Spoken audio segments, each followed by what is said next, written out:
Hello everyone, সবাইকে নমস্কার। আশা করি সবাই ভালো আছেন। আজকে দুপুরের রান্না বান্না আপনাদের সাথে শেয়ার করে নিলাম। প্রথমে কড়াইটা আমি চুলার উপর বসাই দিলাম।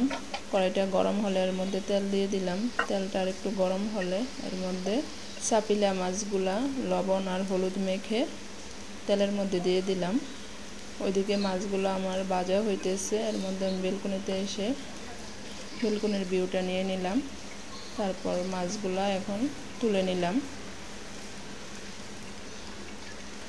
বাকি মাছগুলো আমি ভাজি করে নিব, এজন্যে ওইগুলো তেলের মধ্যে দিয়ে দিলাম। আমার মেয়ে আবার চাপিলা মাছের ভাজি অনেক বেশি পছন্দ করে, এজন্যে চাপিলা মাছগুলো আমি ভেজে নিলাম। এখন একটা প্লেটের মধ্যে মাছগুলো তুলে নিলাম।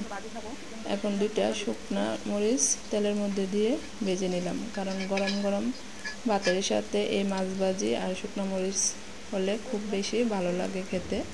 তো কড়াইয়ের মধ্যে বাকি তেলের মধ্যে আমি পেঁয়াজগুলো দিয়ে দিলাম তরকারি রান্না করার জন্য। এর মধ্যে একটা প্লেটের মধ্যে মরিচের গুঁড়া, ধনিয়ার গুঁড়া আর সামান্য হলুদ আর লবণ দিয়ে একটু জল দিয়ে মশলাটা মিশাইয়া এখন দিয়ে দিলাম।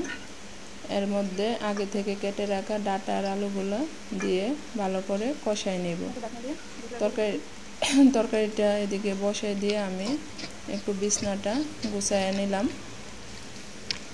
তো এর মধ্যে এসে দেখি তরকারির সবজিগুলা কষানো হয়ে গেছে। একটু চামচ দিয়ে দেখলাম সিদ্ধ হয়েছে কিনা, দেখলাম সিদ্ধ হয়ে গেল। তো এর মধ্যে জল দিয়ে ভেজে রাখা মাছগুলোও দিয়ে দিলাম। তো এর মধ্যে কিছুটা জিরা বাটাও দিলাম। জিরা বাটা দিলে তরকারিটা খেতে অনেক বেশি সুস্বাদু লাগে। তো এটা হচ্ছে আমার